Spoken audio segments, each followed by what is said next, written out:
four, four of one. Go into your effects. Effects here.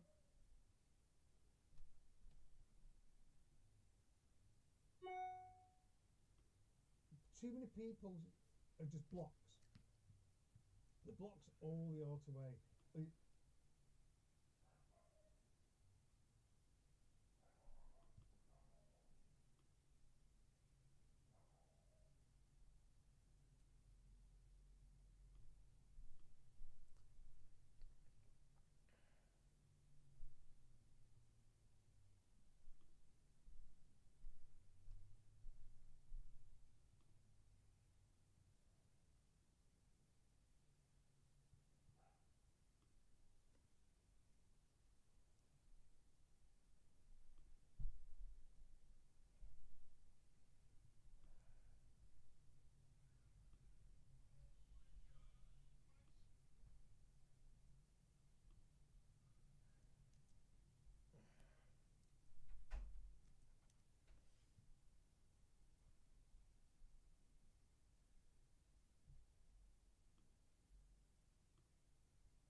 Hey everyone, how are we today?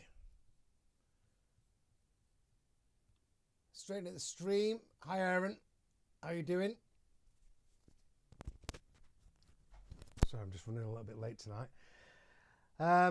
Okay, welcome. Hey everyone.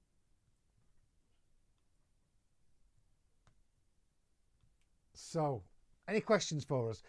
Just to anyone who's just looking at this video for the first time or tuning in, I'm here to do Q&A all throughout January. You can ask me any questions you want regarding production. I'll try and show you the best that I can. I'm also doing some mix downs for people. So if you want to send your tracks to me, just drop me a message on social media. I'll tell you how we have to do it, and I'll mix it live on here.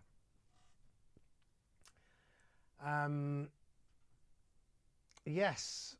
So the whole idea is just to give you an idea, A, how I work, and B, just a lot of people just can't get the records to where they want to get them, and that's what I'm good at helping people do. So what I normally do is I mentor people one-to-one over a 10-week course, because I've worked with hundreds of people, mentoring them and mixing down and everything else. So I've learned where kind of most people keep going wrong, and is they can finish records, but they just can't quite get them signed. So it's a lot of the time because they don't know the fundamentals of, they've learned key factors, but they've not learned the fundamentals, and the key to things is the fundamentals. So yes, if you're watching, say hello. Any questions for me?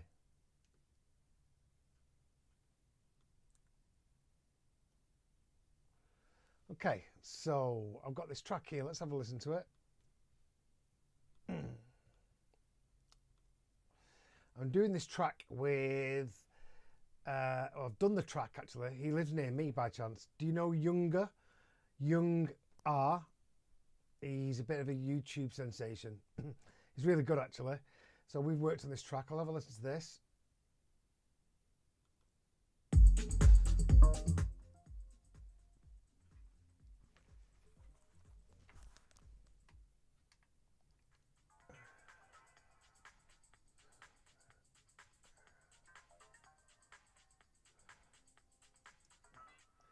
Okay, that's not coming through. You can't hear that, can you?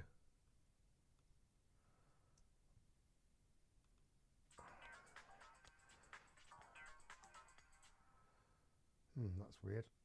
Let me turn this off. Turn it back on.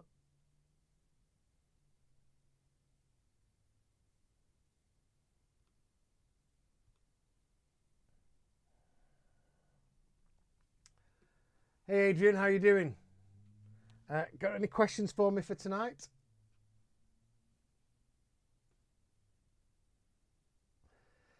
Last night we were talking about direction and getting yourself a roadmap together, and just making it so that everything that you did tied in with that roadmap. So let me explain to you what I mean by that. So one of the biggest reasons I see people giving in is because of frustration. And they are just frustrated with making records, sounding quite good, and not getting them signed. But they love them, and they've played them out in the club, and they've worked really, really well. And this is a really big thing, this. And it's because they've sent it to A&Rs, and it's probably not to their likings or whatever. But a lot of the time, a lot of the records I get sent, like the one we mixed down the other day, the people have a list of labels they want to be on, but there'll be items within that track that aren't genre specific. So the other day we had a lead.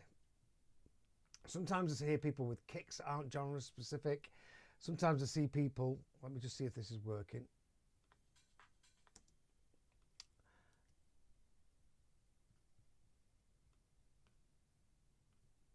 Sometimes people don't have the right hi-hats, the drums, so, and the sounds. So what I do is I create a sample pack at the beginning, and in there I just have all the sounds that I know I love or I would use.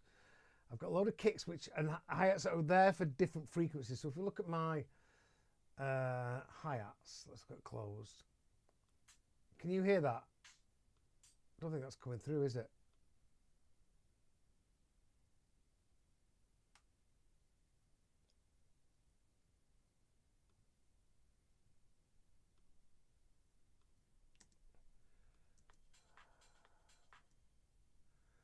Let me see if we can get this working.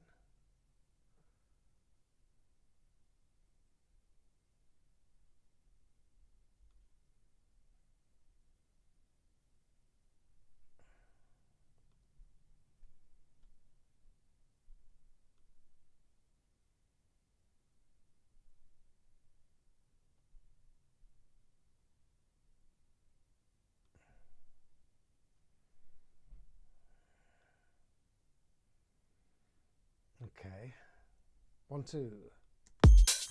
That's better. OBS is having a bit of a freak out on me. Is that okay?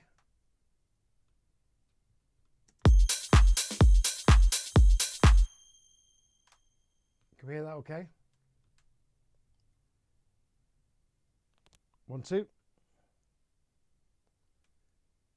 Perfect.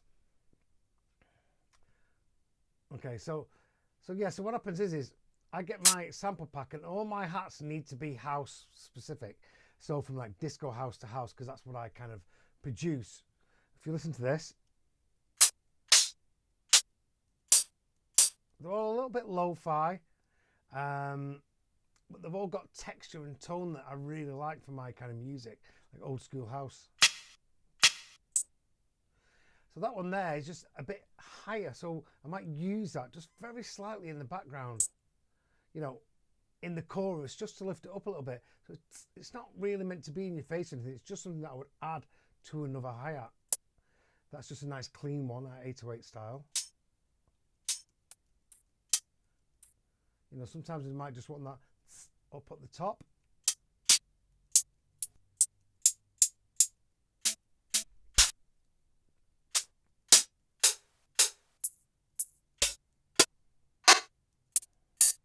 And you can hear they've all got different personalities, but I can see a place for them all in my music. You know, my music does come from, you know, house music. In the original house music, they were sampling stuff, and a lot of people I hear go, oh yeah, I want to make track like, you know, like my Todd Terry track, and they just use like kind of clean new samples, whereas that music was sampled back in the day, and it was brought back in through something like the S2400 or the SP1200, and what they were doing was they were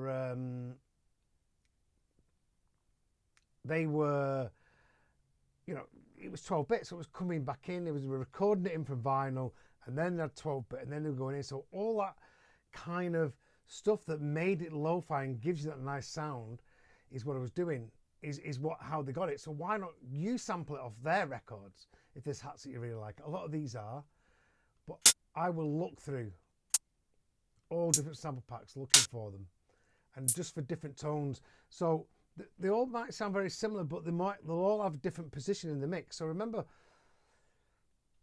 like you've got 20 hertz here, you've got 20 kilohertz, 20,000 hertz here, right? You've got your mid and you've got your sides, you've got left, right, front, back.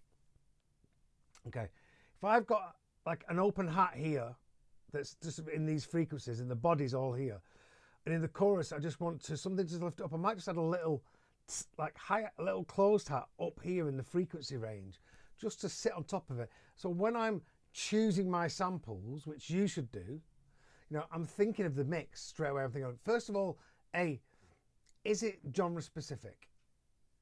And B, you know, could I see me using it? And C, is there something better I could use? You know, that's the thing, is if you think there's something better, you know, then look for something else. And I spend days separate to producing to building my sample packs. And I think I might have said the other day that, you know, the biggest kill of flow and creative juices is looking for sounds. Okay, so what I'm going to do is I'm going to show you something from my course, and this is it.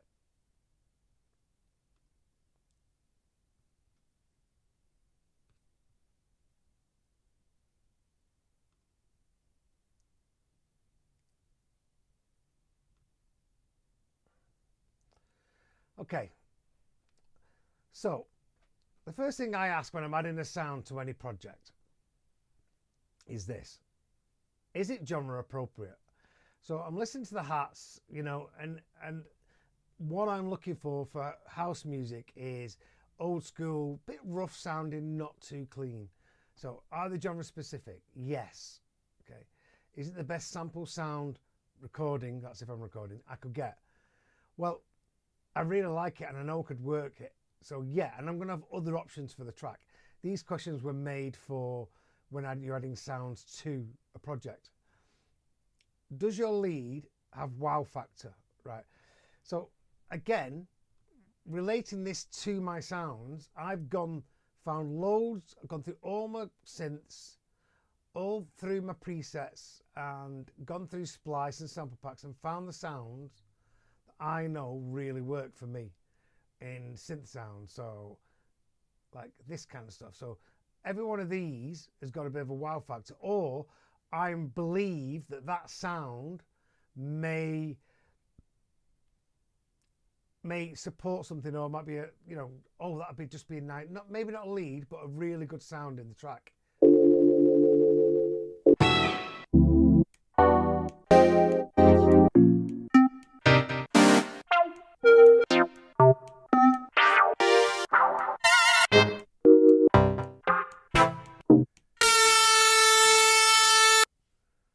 Okay, so I've got all them different sounds, right? And so when it comes to has it got the wow factor? Well, yeah, I know I could drop any of these into a simpler, you know, and make a great melody with a great sound. So straight away, I'm winning. Okay, I've got the best sound that I can. Is very genre appropriate. Tick tick tick tick tick. Right. Then I've got to write the melody, and I've got to ask myself the same questions: is the melody a killer melody? And if you're not a keyboard player and you're drawing around, sometimes it's better to just get a keyboard player in to help you. You know what you want in your head most of the time when you're making a record. Just tell them, and they will then give you options to kind of improve and make it better what you're doing. Okay. Do you need a supporting sound? You know, you might find something that's got a nice tone to it that you really like, but it might not have any body, or it might need a bit more top end. Check mono compatibility. So I always do this. Like I said yesterday, if you know you're making records, there's a possibility they're going to get played on mono systems. You know, 100%. You know, if you know that all your music's only being played on earbuds, you know, and stuff that is stereo, then you don't need to worry. But I think a lot of music is being played in bars and restaurants and stuff like that. Check the phase correlation. You usually, you know, if you've checked the mono compatibility, by the time you check the phase, you probably would have heard a massive dip in volume when it comes to mono compatibility. Can we adapt the mid length? No, that's for when I'm adding a sound. So again, let's go turn it into that. If we're working on something, like can we adapt the MIDI length or the velocity, ADSR or synth to make it fit the mix better at source? So the key to mixing is having the best sound first of all. So try and get the sound the way you want it without using compressors and everything else. First of all, you know, try the different volume of each MIDI note, try the length of each MIDI note, try the release, the attack, the decay, and see what you think about it. And make sure again, like, oh, this is a wicked sound, this is a 10 out of 10 sound. And then if you're writing a melody, you know, I always have lead 1, lead 2, lead 3, lead 4, lead 5, lead 6, and I'll show you what I mean in a minute. Are there any cross melodies, cross rhythms? You know, if you're adding a sound in, what lead number is it, and how is it affecting the sounds in the same area and everything else around it? Now we spend a full session on that in the course, and that's just teaching you how to think, and you've got to learn frequency recognition and character recognition on the sound itself and all the other sounds, how they're interacting. And that's the key to you. You know, you should be doing this at the beginning, not at the end, not just putting something in and then looking. As you put something into the mix, you should be going, right, what is this affecting? And because I always start with the lead sound first of all, maybe it be a vocal or whatever it be, I'll get the lead sound in the lead hook, because the lead hook is really hard to write, you know, but it's even harder if you've got a groove underneath it. So get the lead sound with the sound that's a 10 out of 10, that you get perfect, you know, and then as you add, you go, what lead number is this? Okay, well, that's lead 1, that's the 2, this is lead 3. Okay, well, this is lead 3, but it's clashing with lead 2 at 300 hertz. Okay, so what I might do is dip lead 3 at 200 hertz when that's playing with a sidechain. So we're making space for it, but I'm not dipping 300 hertz at lead 2 because that's more important. I may try them both and see how they work, but yes, generally, That is what I would do. Because asking these questions, working from lead one downwards, give priority to the lead above, make it easy to see whether or not the choices we are making are beneficial or damaging to the whole mix. Next week, I'm going to be making a track specifically for this, so you can see and hear, what I mean by lead one, lead two. It's the most important things in the track. One part of your track, the kick in the bass, might be the lead, and in another part of the track you might have another lead that comes on top of it, so that needs to be turned to the priority. Then you might have another sound that comes in, and that might be another priority. So they overtake. But what we do is what I generally do is build with stacking. I get the main part of the track together, so with the lead, and then start supporting that down to the bottom, and then I try and spread that throughout the track. But all the time I'm thinking, so let's just say I had a lead synth and I'm making tech house. I'm making lead synth, and then I add the bass. It goes with the lead synth. But when I take the lead synth out, that bass needs to be acting like a lead sound. Do you get what I'm saying? So I need something that's grabbing my attention when I'm dancing all the time. And that's why when I start with my clients, I get them to call everything lead one, lead two, lead three, four, lead five, lead six, lead seven. A closed hat might be lead 12, and the open hat might be lead 11. But when lead 12 comes in, if I can't hear it because the lead 11 is more important, then I need to change lead 12, the hi-hat, so the frequencies cut through the mix, because I still want to hear it, or vice versa. So let's have a listen to this one. Let's talk about this. Any questions, anyone? You're very quiet tonight with your questions.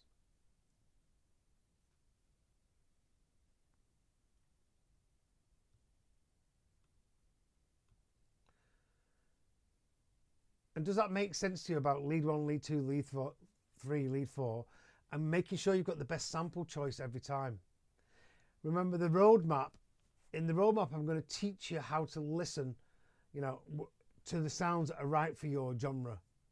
And there's a few exercises that I teach you to get your ears trained for that. Okay. Let's have a quick look at this track here.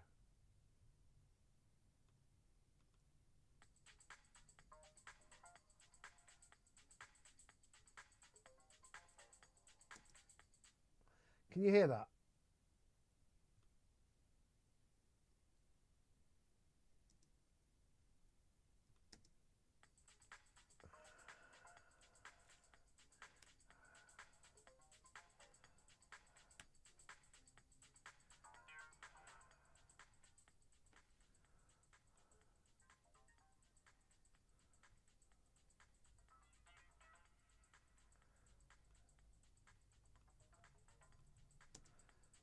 Yeah, I can see that you can't hear that right now, which is a bit weird.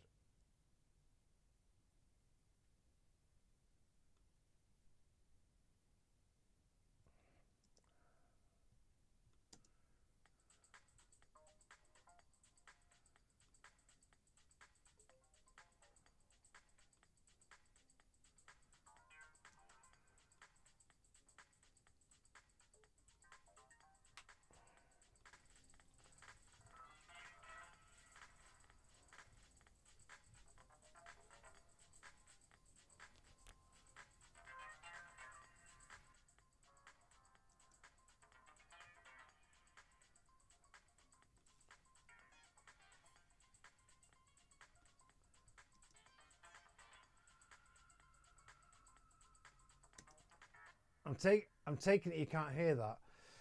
For some reason, it's gone a bit weird, this again. Let me just do it. Just take rid of that.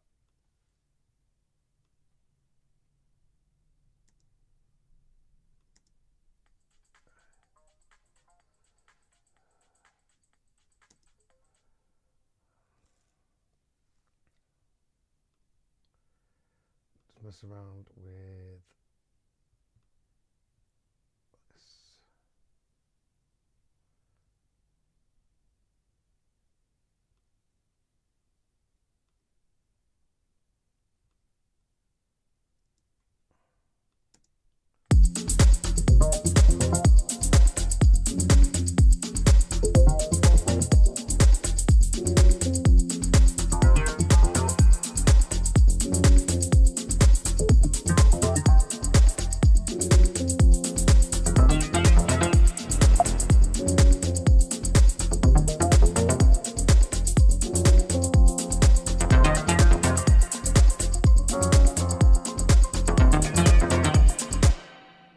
Right, so sorry about that, guys.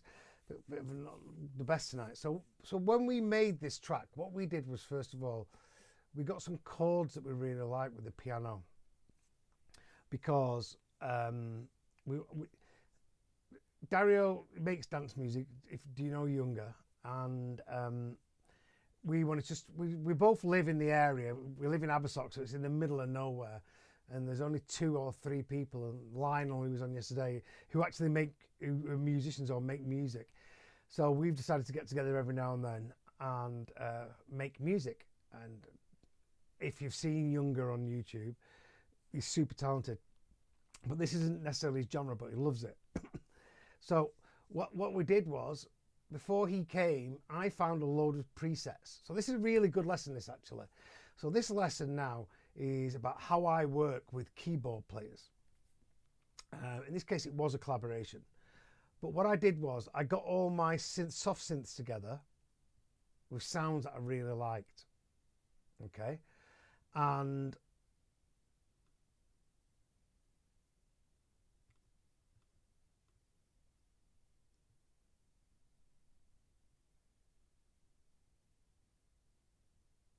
yeah, so I got all the sounds together that I really liked.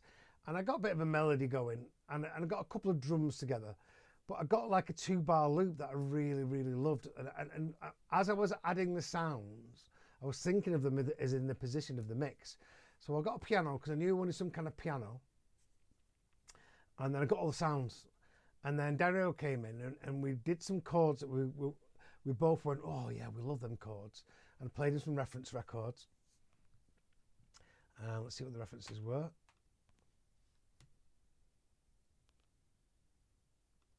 Oh, I've deleted it. But it would have been, you know, something melodic, techno-y, and me, or kind music, or something like that. And yes, so then we get the chords together first of all, because then you've got the feeling of it.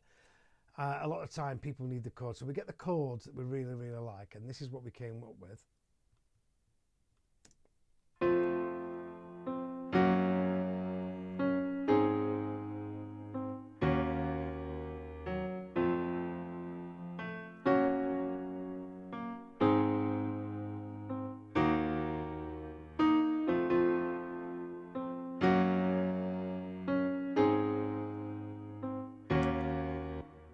But we knew that we wanted different parts, so what we did was, we got that bit there for the main part, and then we got the break.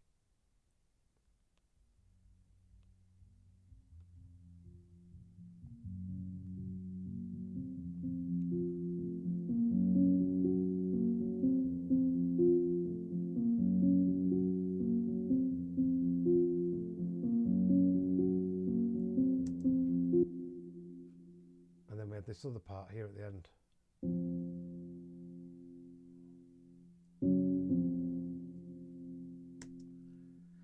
But what I would have done, we would have just started working on the main part. So we got the main feeling of the track, where we both went, oh yeah, that's nice.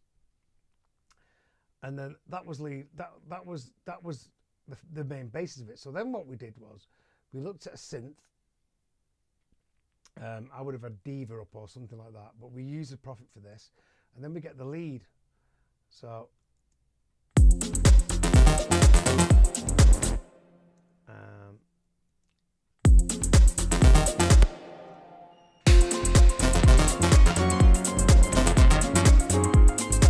then we got this one.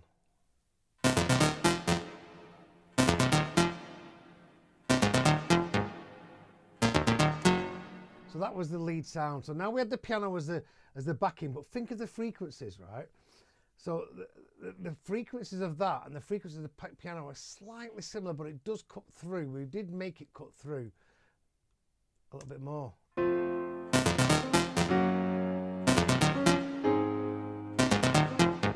So the same frequencies. So what we did was, we did question and answer. To be honest, we worked on this track, Dario and I, and I've forgotten what it was like. So we did a question and we did an answer. So the piano and that synth are both lead one. You know, they're both great leads that move you, you know, by questioning and answering something. Now nobody's heard this record before, so yeah. And then what we do is we change the filter on that, so we give it a bit of movement throughout the track. And then what have we got? And then we've got this one.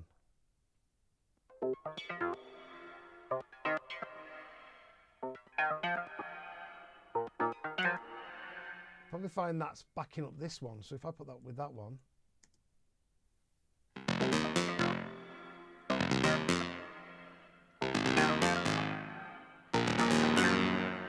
so we've got character. We've not just got one sound. This is opening up with the decay and the filter, and then we've got another sound underneath, which is just adding this character to it, making it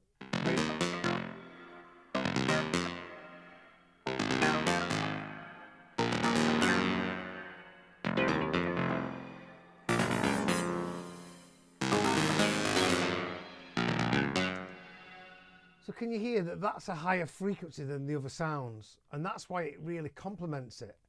And when you put it in the mix,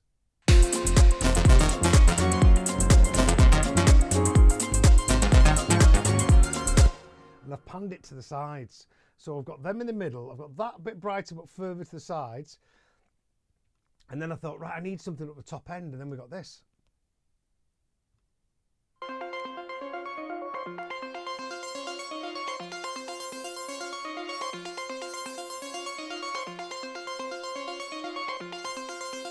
So as I'm choosing everything, you know, that isn't the main lead.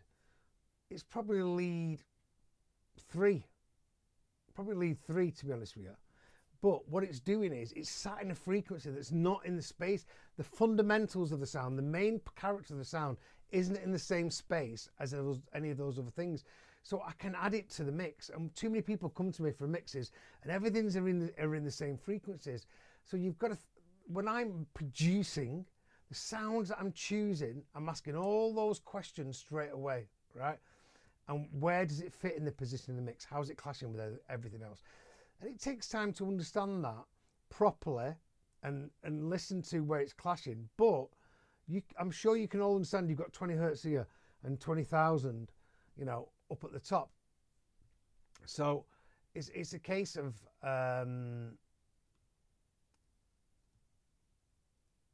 oh, there we go.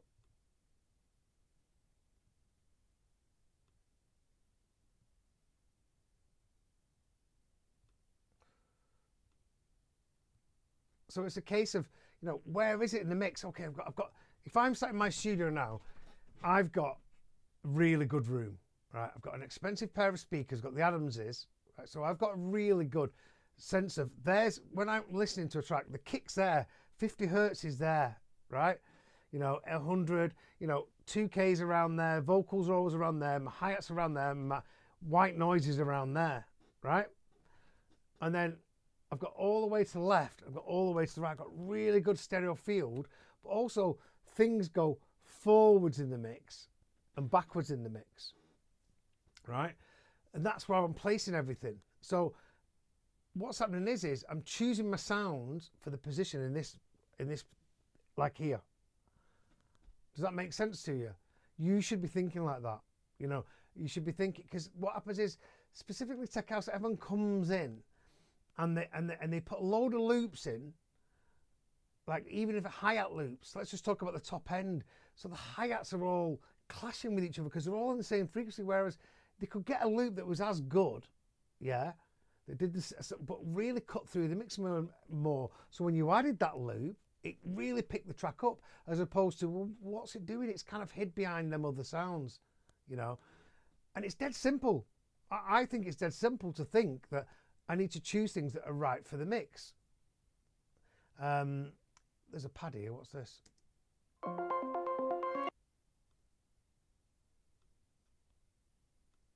Oh, we've not used it.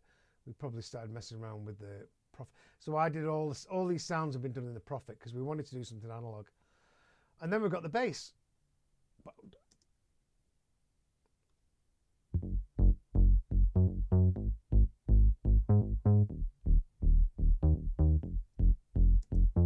You know, so that bass sounds really good on its own.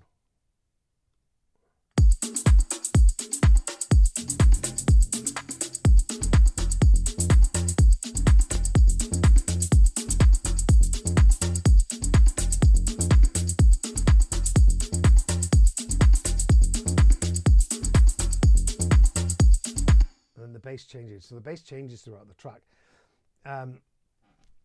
You know, all the drums are genre specific. Everything cuts through. I've not mixed this yet. I've not even mixed it, right? All I've done is put the sounds in, and it sounds really good. And the reason why it sounds really, this is how your track should sound, right? It sounds really good because I've chosen everything. I've answered all them questions, right? For here. So by the time I've got to this point,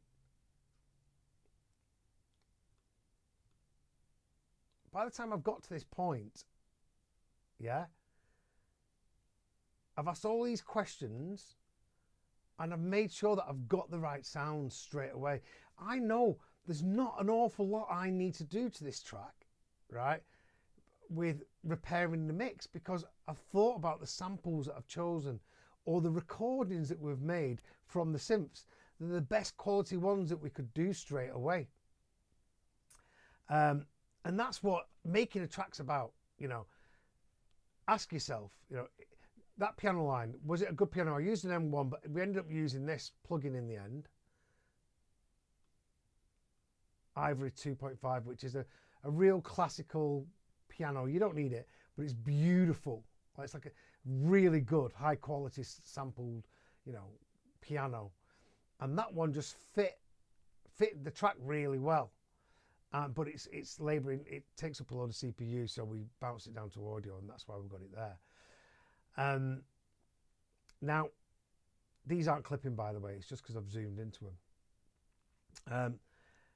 You can see with the filter, we've automated the synth all the way through, we've created the journey. But when I listen to the piano, or even if I listen just to that synth there, I think that's a lead sound. That is a lead sound.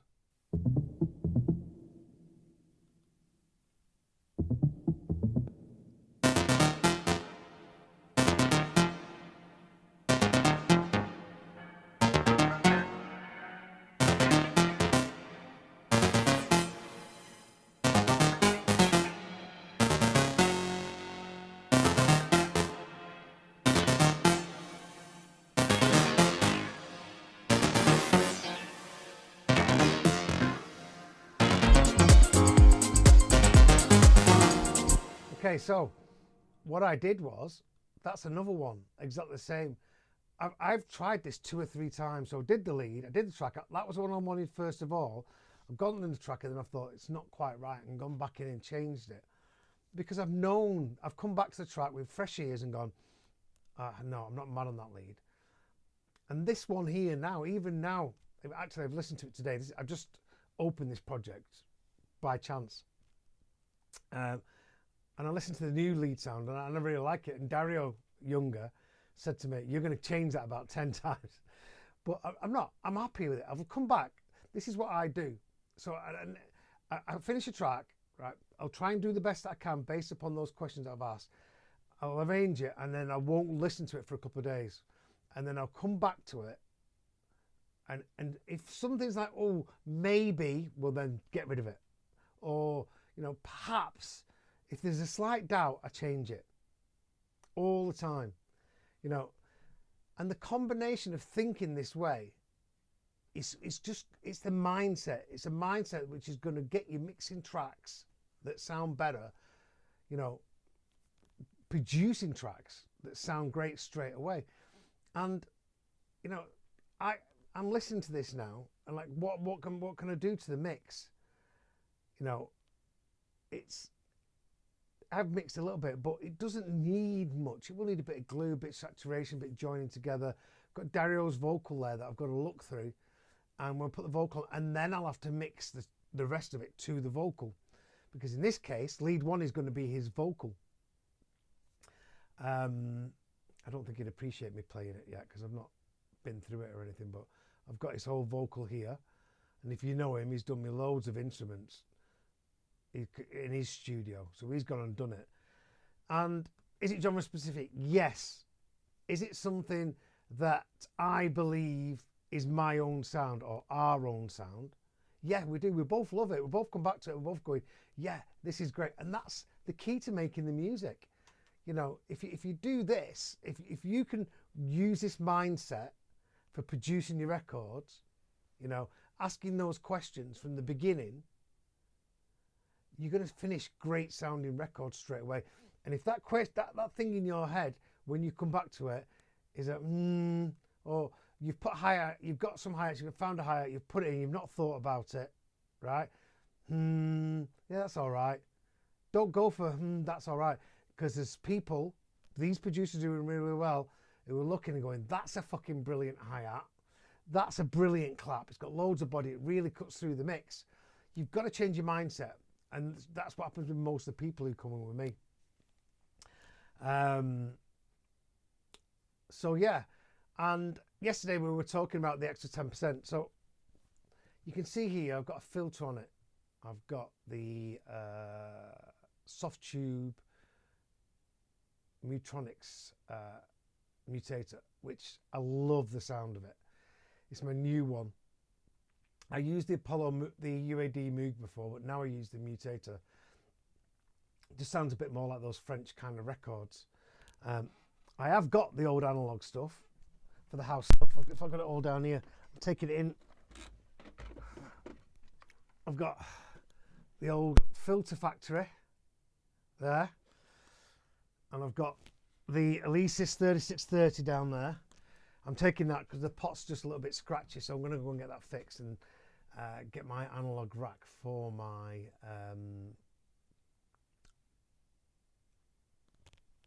playtime, if I get any playtime. Adrian says, before producing this project, did you have a certain record label in mind to sign it to? Well, I don't know if you know, I've got an alias called Kabaza, and I engineer for quite a few people who make this music, this Afro house, so I loved it. So yeah, I did have a kind of label. Right, what I did was, let me go to this. I did have a label. No, I didn't have a label as such for this one. There is a few that I was thinking of. Dario and I just wanted to get together and make music, but something that I would play, that he could perform live, and that people would sign, hopefully. So I don't know what I've done with all the tracks. So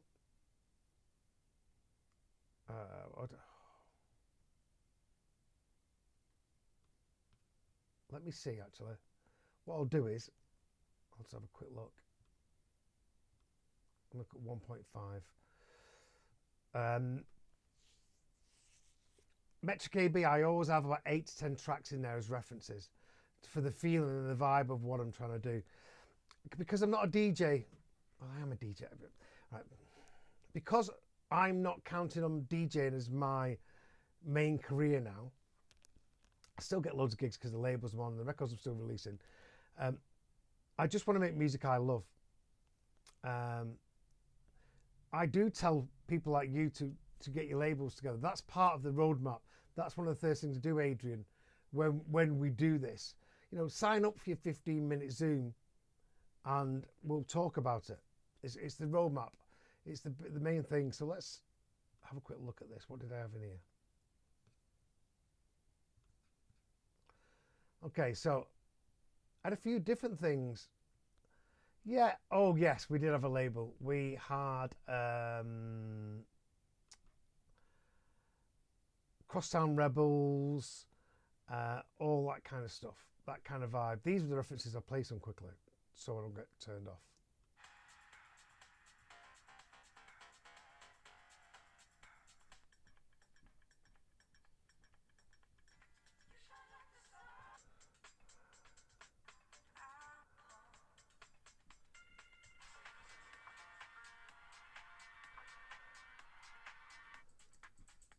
You can probably hear the reference to certain elements out of those tracks.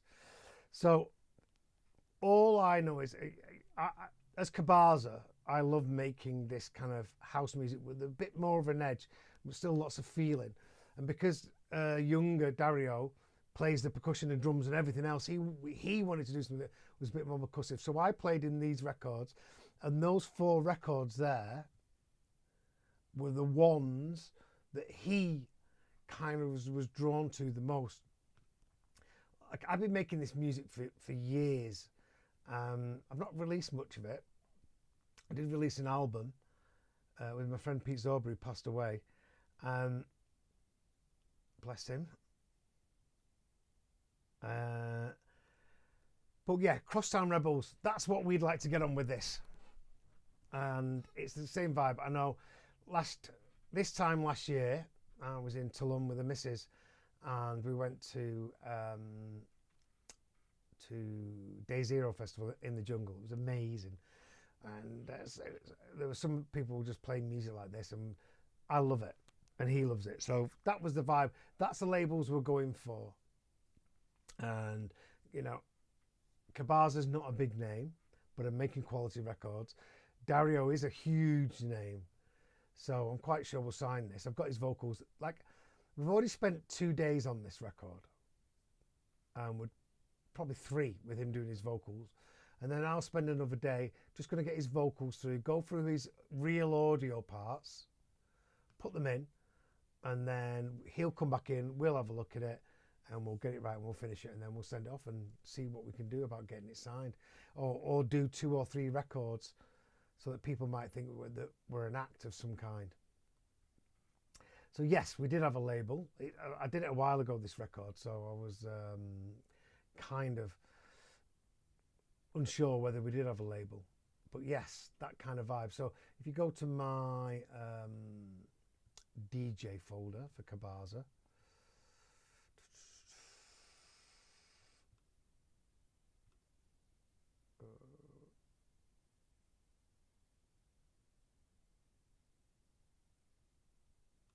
you know, I like all this kind of stuff.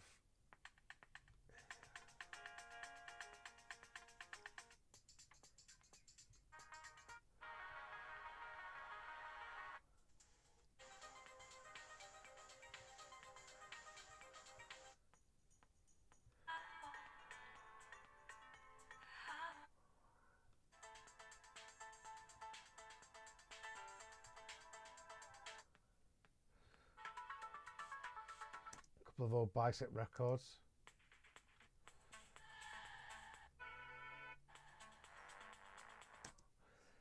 All that kind of vibe.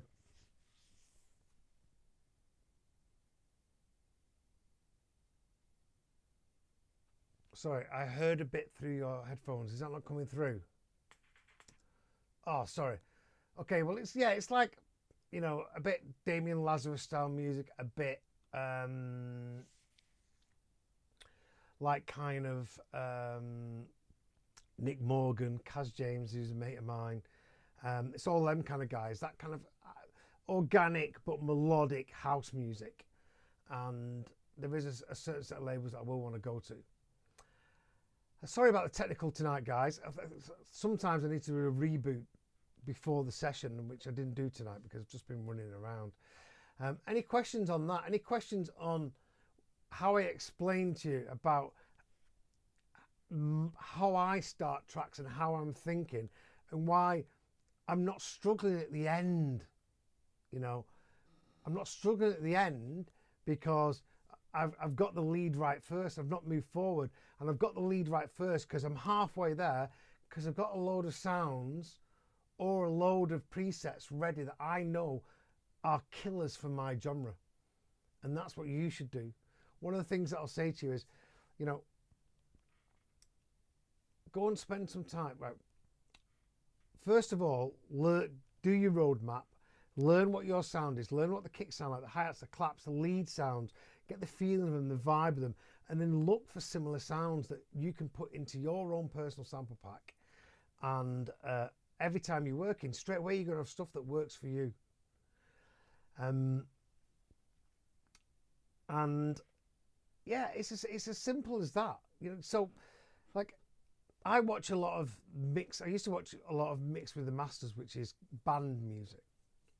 You know, and because they're the masters. So I just wanted to listen to how they think. And what frustrated me a little bit, and other people who watch it was that everything they were mixing sounded good already. Okay. And if you're trying to learn how to mix, it's frustrating. But they were right, because the recordings that they had, the sample choices they had were great straight away, 90% of the time. And that's the key to a great mix. So, you know, I mix down for a lot of younger people as well. So and because they're not experienced and choosing the right sounds for the position in the mix or everything else, there's a lot of carving out to do. There's a lot of mud. There's a lot of like kind of, you know, the hi-hats, I can't hear the hi-hats, I can't hear the definition, I can't do this, right? But if I'm mixing for, like I mix for some DJs who are on the road and they mix it, but they haven't got the studio that I've got, possibly, you know, better mixers than I am, some of them. But because I've got a great room and I can use their sounds and do a balanced mix, I'm never changing the kick. I'm never changing any of the sounds. All I'm doing is balancing them and gluing them together. And I may be able to hear some frequencies that they don't want to hear. They can't hear on their headphones because they're touring. But that's because they know to choose great sounds straight away, some of them. So yeah, it's always the best thing to start with the lead. Make sure that every sound you use is a 10 out of a 10. A sound might not be a 10 out of 10, but it might fit in the mix perfectly. So it's a 10 out of 10 for the mix. Let's have a quick listen to the drums. Any questions? Oh, will I bring One Kid back now? For those of you who don't know, I was on Defected with my One Kid and Lisa Millett, with my friend and one of my peers, engineers, James Reynolds, who's Felix Baumgartner. I'm not bringing back One Kid, but we are bringing back Now You're Gone. We're in talks with Defected. There's something going on. I just released I Just Can't Get Enough this year because, you know, it was a nice little bung. It was a nice bit of money, and the mix was no different to the original, but there was no new mixes that were inspiring us. Hannah's mix was good and Jacob's was good, but Hannah's was good because it was virtually like the original. And she'll say that she just edited it, but she brought it up to date, which is what was good. But I don't like approaching my old records that were big like Now You're Gone or I Just Can't Get Enough, unless you can get a mix that's fantastic. So I can easily do a mix that's a bit more modern with it, and I've looked at it, and I've got 3 or 4 people that have sent me mixes, and I've got one by Kill Cassette that's quite good actually. But none of them are just like, it's got to beat the original. If we're going to bring it back out, it's not just, oh, I've got that vocal, so it's going to sell because it's got the vocal. What it needs to do is make me go, and James as well is like, oh wow, this really kind of, really kind of helps me. It really complements the vocal and brings a new lease of life to the track, which is original, inspiring, you know, and is going to do well. Because obviously that record was #1 on Beatport for about 4 weeks, and it was Defected, and it was a game changer for a lot of people. I'd gone vocal funky house had died, and we'd gone to tech house, and I was using elements that people hadn't heard before. But I'm not bringing back One Kid because my goal is just to get people like you coming into the studio or on here. That's my job now, and I don't really want to keep changing my name. I might do, I don't know. But no, I've got no plans at the moment. I'm more working on Kabaza. So that's one of the Kabaza records. Here's another one. Oh no, it's in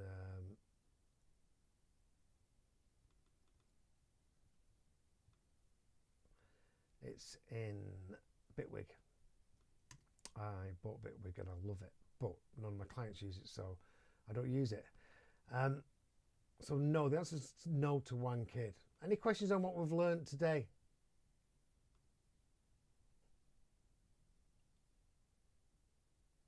No? Okay, let me see if I've got this. Let me open it here. Sometimes I love, basically, for those people who don't know Bitwig. Bitwig is like Ableton. It was made by the people who started Ableton. But what they did was they listened to the people, just made it a bit more, you know, it's a bit more logic-y. So it's got the best of both worlds in it. As you can see, the colours are much better, it looks great. It's all really simple. It just, when you first load up this, it takes ages because they've got this special thing that if one plugin creates a problem, it doesn't crash. So at the beginning, it doesn't work.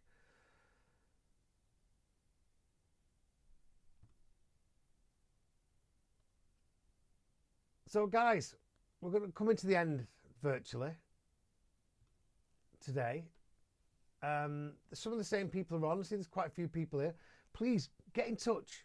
You know, if you've got a record, let me break it down for you. I can mix it down for you on these sessions and answer any questions you might have.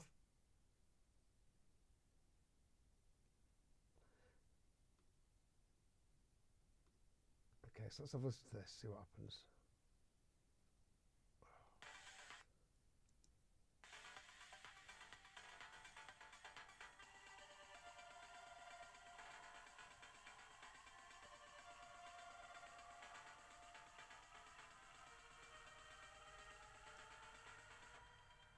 You can't hear that, can you?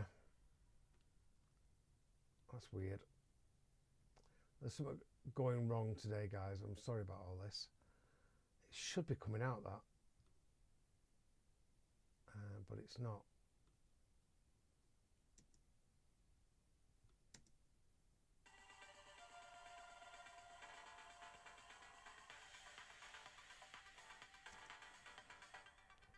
Well, I can turn it off the headphones and put it through the mic.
Okay, so I made this track a while ago and thank you. I made it a while ago and I made it for a tutorial. I was messing around with this and I got it because Mike from Camel Fat actually said it's miles better, he loves it. So I thought I'd have a go at it, and I do prefer it to Ableton. Besides, I love Simpler, which is, and Drum Rack better in Ableton, which are the two main things that I use a lot of the time. We've got sends in this. You've got everything there. It's just a bit more. It's like a cross between Logic and Ableton. It's really good, and I like this down here when you're using, you know, Bitwig or Ableton plugins that you can see everything. So I, you know, finished it. Sounds great. Everyone I played it to sounds great. Sent it to Mike. He went, you know, don't like the kick. The kick's not right. And because I'm not playing this music all the time, yeah, yeah, I'm not getting the feeling of it.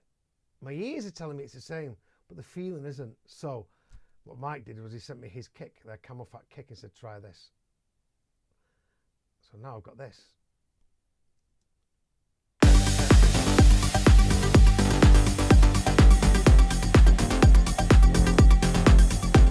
Yeah, now it's really cutting through a lot more.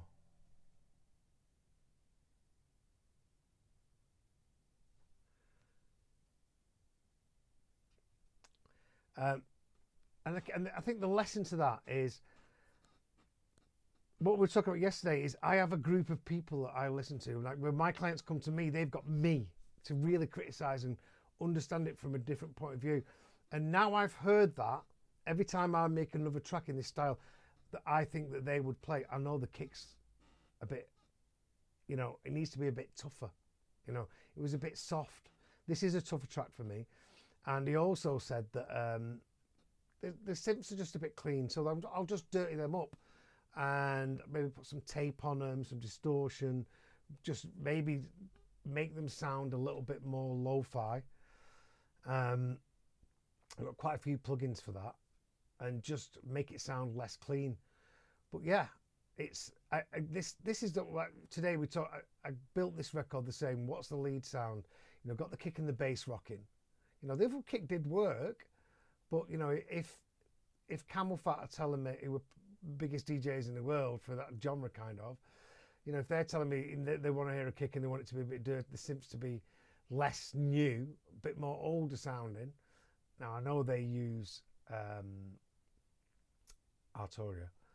Then yeah, I will do. I mean, I've used a lot of Serum on this, but what I might do is change the sounds and just use them as well. So yes, yeah, it is a bit pridey. I've made this track to do a tutorial, Adrian, and what I'm going to do is I'm actually going to finish it this week, and I'll film a proper tutorial and I'll put it on either YouTube or on Subtone Music Academy. So yes, great to see you all. Thanks for joining. I am going to do this. I've got a really good tutorial for a minimal tech track. We're back tomorrow. Please tell everyone. Please share. Ibiza stream. I think I've got your emails. I think I've replied to you. I'm just going to have a quick look now.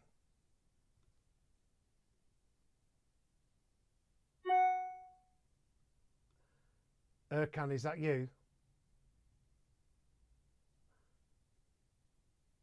So what I'll do is I'll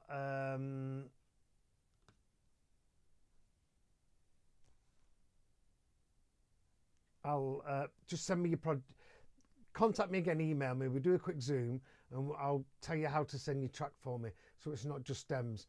It's better that I'm mixing your project because I can identify, you're going to learn more that way, because it's a lot of people are making mistakes with the plugins that you're using, you know, and if you send me just the stems and I can't see what you've done with the plugins, that stem might have been all right before, you might have just low cut it a bit too much or whatever.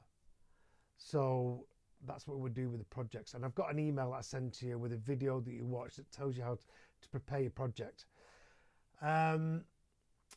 So yes, thanks everyone. I'm sorry about the technical difficulties today.